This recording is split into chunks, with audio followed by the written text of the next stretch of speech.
Hey, you! I need you to hit the subscribe button below.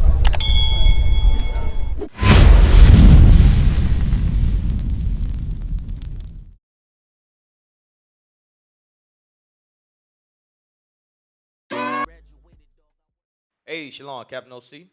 Officer Kimmy Will. And you're tuned into another editions of Lionz Den Radio. So today, we got a short topic we want to address really quick. If you haven't seen it, there was a young man who is an exceptional athlete who stood up for the laws of the Most High. So we're going to go into this and show you the importance of this minute issue and how it will affect us going forward as the true children of God. So let's show that video real fast.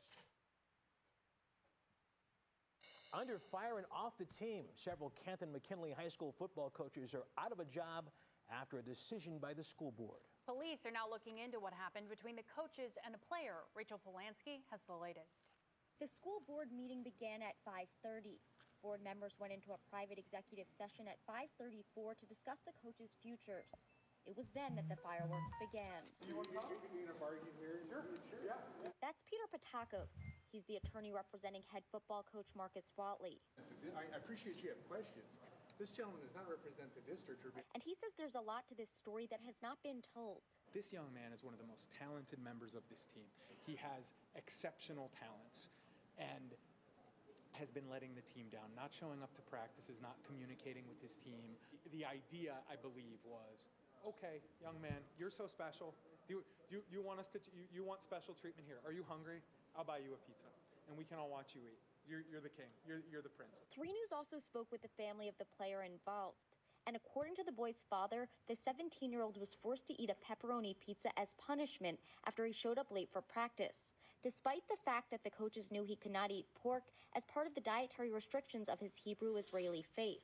Makes you question: are they, doing their job, or are they capable of doing their job, or is it, obviously I feel like the culture is broke. Back at tonight's school board meeting, after an hour of talking in executive session, the board delivered the news that 7 of the 8 coaches involved, including Watley, would no longer be coaches for Canton-McKinley. Superintendent Jeff Talbert said it was surveillance video that gave him the information he needed to make his recommendation. What is on that video shows that what happened on the 24th was an ill-managed attempt to instill discipline and accountability in our students. It was inappropriate, it was divisive, demeaning. And again, it's not aligned to our the standards we hold our professionals to. As for the coaches who had other jobs within the district, there will be upcoming meetings to determine their futures. Reporting in Canton, Rachel Polanski, 3 News. Cut the video. All right, so as you see, it was a lot of statements made, a lot of information in there. We're gonna try to peel back the information, but Right. I want to touch one thing first with what the father said. He said that the culture is broken. Him being, I would assume the father knows his faith. If he's the one standing up on behalf of his son, he understands who he is as an Israelite. But there's somewhere in there that he's missing the whole mark. So as they like to say in Christianity, he's missing the mark with his understanding. When you go into the history of sports, you understand what it was set up to do. Now, like we said, we're not saying there's nothing wrong with exercise, nothing wrong with going outside and throwing a ball. No, we're not saying that. But the actual institutional sporting, when you're playing in teams, organizations, in universities and high schools, there's a mission behind that. And we're going to get into that. Go to 2 Maccabees chapter 4. And what I want y'all to understand is there's nothing new under the sun. There is nothing new under the sun. The same spirits that were there aforetime, they are here today. And what a lot of people are going to say is, but the coach was black. Right. The coach was black. Creflo Dollar's black. That's true. T.D. Jakes is black. What are you saying? So, read that. Let's start at verse 9. This is the book of 2 Maccabees, chapter 4, verse 9. Besides this, he promised to assign 150 more, if he might have license to set him up a place for exercise. So our own people was willing to sacrifice us if he was willing to set up a place for exercise. Read. For the training up of youth Uh-huh. in the fashions of the heathen. In the what? In the fashions of the heathen. Read. And to write them of Jerusalem by the name of Antiochus. Read. Which, when the king had granted, he had gotten into his hand the rule. Uh-huh. He forthwith bought his own nation to the Greekish fashion. What did he do? He bought his own nation to the Greekish fashion. He brought his own people into the fashions of his oppressor. That's right. That's what a lot of this story is nothing new. No. And we're not going to go to Eleazar, but the same exact thing they tried to do with Eleazar. They wanted him to portray a certain image, a certain lifestyle to his people. What they do, they forced them to eat pork. Well, they tried to force them to eat pork. Right. So this is nothing new. In the sports realm, understand, when you get into it at a certain level, there is a culture that comes behind the ball game. There's a locker room. There's media. There's all these different aspects that a lot of people don't understand. But we're reading what the root of the sports were to do. It was to bring us into the mindset of the Gentiles. Now, I want you to go to that next video because right here what we're reading about in history, they call it the Hellenization period. Go ahead. I want to point out one thing. Yeah. I want to read verse 12 because if he, they made it clear he was an exceptional athlete. There you go. If he was just a scrub, this wouldn't even be news. Wouldn't be a problem. Wouldn't be a problem. I'll read it for you. All right. 2 Maccabees, chapter 4 and verse 12. For he built gladly a place of exercise under the tower itself, and brought the chief young men under his subjection, and made them wear a hat. And we see now this young man was under subjection so much so that they forced him to eat food against his religion. There you go. And what a lot of people don't understand, these were black people. Right. These were, back then, these were black people doing this to us. Yes. Because what? They got the power, though, from the white man. There you go. All right. Play that video. Excellent point. In 336 BC, Alexander the Great conquers the Persian Empire, Egypt, and much of the Middle East. Of course, this includes our promised land. Sorry, Persians, it's been cute. We call this the Hellenistic period, and it lasts until 164 BC. Hellenism refers to Greek culture, and Hellenization is using Greek culture to unify a conquered people. I mean, as I just said, we have the promised land. That's all I needed right there. East, you have. It says Hellenism was used to unify a conquered people. Understand now. This is going to touch. This is going to be very important when we get to the other aspect of this whole media aspect. Because when you go into it, we're going to show you they use certain words and they omitted certain words in the reporting of this story. And then you only can get away with that when you're dealing with a conquered group of people. So we are the same people that were Hellenized back then and we're being Americanized today. So let's go to 1 Maccabees real quick. 1 Maccabees, I want to start at verse 11, and we're going to read down to 15. The book of 1 Maccabees, chapter 1 and verse 11. In those days went there out of Israel wicked men. There went out of Israel. A lot of times we like to blame the white man this, white man that. It's our own people. Read. Who persuaded many, saying, let us go and make a covenant with the heathen that are round about us. For since we departed from them, we have had much sorrow. Read. So this device pleased them well. So this what? Device pleased them well. Right. This device pleased them well. A lot of our people like the sports world. They love being able to make $1 million coaching. They love to make billions of dollars playing. All these different acting. I'll be a homosexual. What Will Smith, I'll kiss another man. How much you paying? Tyler Perry, I'll put on a dress. There's no problem. Willingly, they do this thing. Read. Verse 13. Then certain of the people were so forward herein that they went to the king, who gave them license to do after the ordinances of the heathen. You see that? They get permission from their oppressor to do after the ordinance of their oppressor. We still need that permission today. Right. You still, because guess what?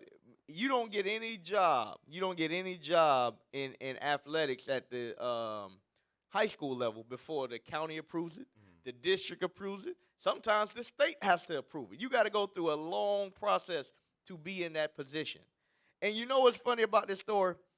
There was a process of time where they had to examine and see if they did this. And if this individual was Caucasian and he would have been Jewish, not a Hebrew Israelite, Right. if he would have been Jewish or Muslim or Chinese or any of those, this would have been an open and shut case. Right. But because he wasn't any of those, because he wasn't Israelite, there was a process. There's not really nothing wrong with what he did. So there's a double standard. There you go. That's exactly what it is, and we're gonna prove it. Show some of those pictures that we brought up. Show some of those pictures that we brought up dealing with the. There we go. Cool. So it says Julie Miller. This is in response to one of the articles on Twitter. Yep, read that. It says, "What is the Hebrew Israeli religion?" Right, because in the article, on the headlines, it says Jewish. But then when you actually read the story, it will say he was a Hebrew Israelite, or some of them say Hebrew Israeli. But they won't put that in the headline. They won't say Hebrew Israelite in the headline because they don't want people to look that up. You look that term up, IUIC pop up. All these other camps pop up. The videos pop up. The understanding comes up, so they got to say Hebrew Israeli, Jewish, anything to keep you away from the actual truth. Keep reading. Hebrew is a language. And this is what we got to tell our fellow BHI. Right. You're not a black Hebrew Israelite. Right. That is not in the Bible. That term was given to you by your oppressor. That adds to the confusion. There you go. You might as well be African American. Read. Hebrew is a language, and Israeli refers to a citizen of a country. Another title given to them. Read. The Jewish religion forbids pork. Judaism is the religion. Wrong. So Esau always likes to come in and assert what they think they know. Right. Judaism, we're going to show you the religion of the Jews. And it was not Hebrew Israelism. All right? We are the Israelites, and we keep the laws of God. First Maccabees 2. We're going to show you what was his religion. What was the religion that the young man was standing so boldly for? Second Maccabees 2, let's start at verse 20 and read down. Second Maccabees 2 and 20. Yep. Right. Well, First Maccabees 2 and 20, I'm sorry. First Maccabees chapter 2 and verse 20. Yet will I and my son and my brethren walk in the covenant of our father. God forbid that we should forsake the law and the ordinances. It says, God forbid that we should forsake the law and the ordinances. That's what we saw with this young man. He said, hey, coach, I can't eat pork. That's against my religion. Let's see what he was talking about. Read. We will not hearken to the king's word. We won't hearken to the coach's word. Read. To go from our religion. To do what? To go from our religion either on the right hand or the left. So the religion of the Jews is the law, statutes, and commandments. What they know today is modern-day Judaism. That's not in the Bible because they got the Talmud and all these made-up commandments. No. The true religion of the Jews, of the Israelites, not Hebrew Israelis, the religion of the Israelites is to keep the commandments of God. And that's what we applaud the young man for standing up. We applaud the father for standing up. But like I said, they don't understand. They're trying to change a culture that was not set up for them. Right. That's where the issue comes in at. Go to the other picture that I printed out. All right, read that, officer. Neil G. Says, thank you. However, this should be investigated as an anti-Semitic hate crime. Read. Your statement should also mention anti-Semitism. So this goes exactly into what you just said. What were you saying earlier? Go ahead, bring that point out for him. About the double standard? Yeah. Well, you have, we are the Israelites. Right. And when they say anti-Semitism, they're always referring to something said against the Caucasian man that portrays himself to be a Jew. And guess what? 9 times out of 10, it's words being said. That's right. That's actually the truth. Right. If we say the so-called man in Israel today is not the Jew, anti-Semitic. Meanwhile, the real Israelite man is forced to eat pork that is documented against God's laws, and we don't see one etch of a word of hate speech or anti-Semitic. Now, how is that not a double standard? What you said was heavy about the man in Israel today. Right.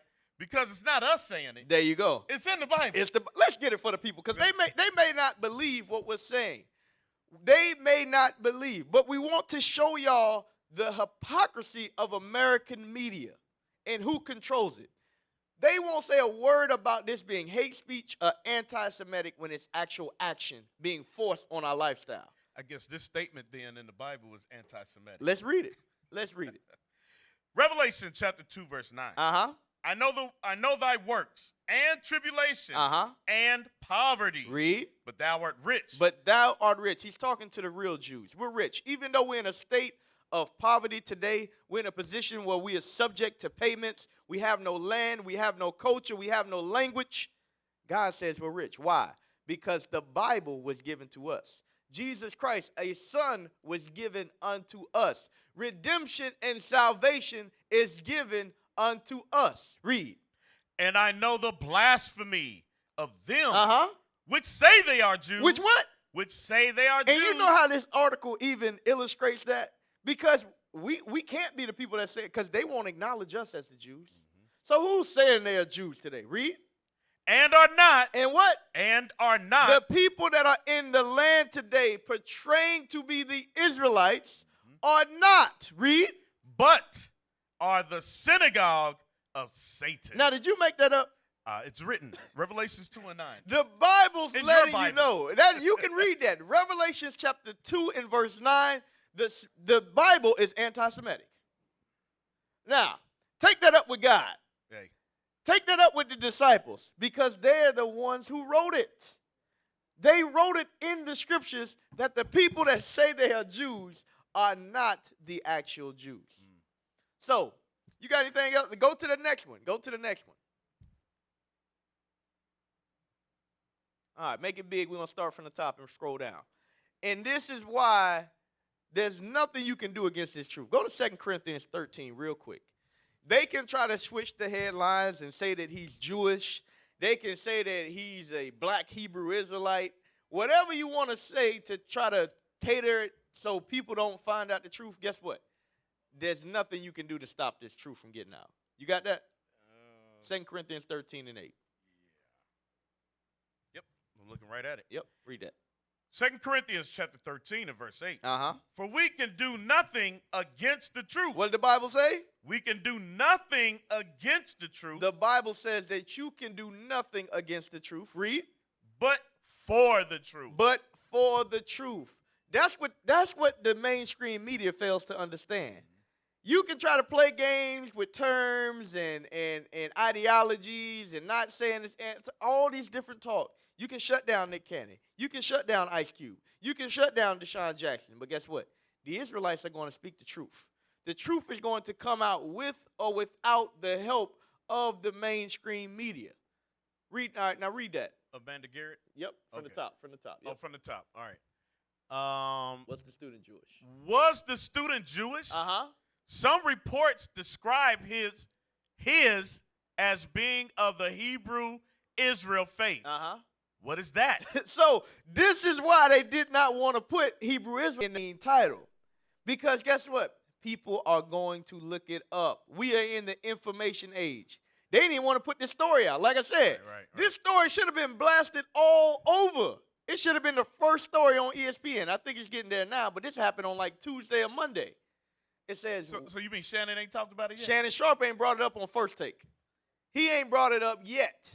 It says, was the student Jewish? Some reports describe him as being a Hebrew Israeli faith. What is that? Read. What is that? Okay, Amanda Garrett.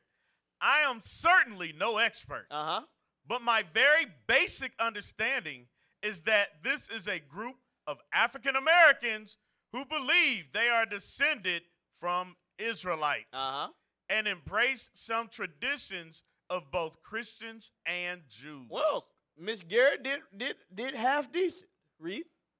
Ben, does the victim identify as Jewish or Hebrew Israeli? Now, this is very important. this is very important. It's showing you that some people understand Jewish and Israelites are two different things. One are the real deal and another are converts. Keep reading. Let's see. Amanda Garrett again. Yep. Not my story. I trust whatever reported in the colleague's story. Read. Ben, some stories say Jewish. Some say Hebrew Israeli. There is a big difference between the two. You doggone right. There's a very big difference between the two. Because the true Jews, Revelations 2 and 9 don't apply to us. Right. But those that think they are the Jews, it applies to them. And you know, for those of our brothers and sisters that may have a hard time understanding this, when you go and apply for a loan or a job application or anything like that, Israelite is never on the application form. Never. Okay? Because we'll never be acknowledged as the Jews of the Bible. So, you got anything else on that? No. All right. So, we appreciate y'all for tuning in. This is another episode of Lion's Den Radio. With that, we say shalom.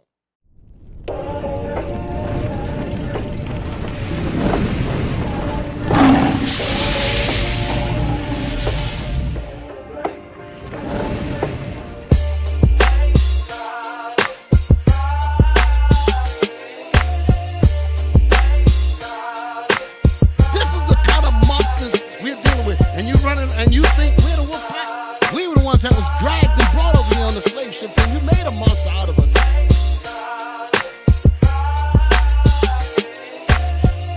Which spirit you rolling with? Either you rolling with the spirit of Satan and who's waiting for the lake of fire, or you gonna roll with the spirit of Christ.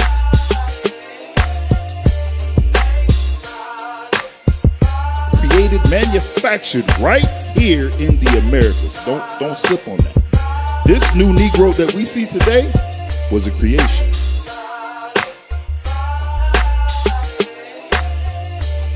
If you walking around worrying about your breath when you know death and destruction is everywhere, nigga, you gonna die.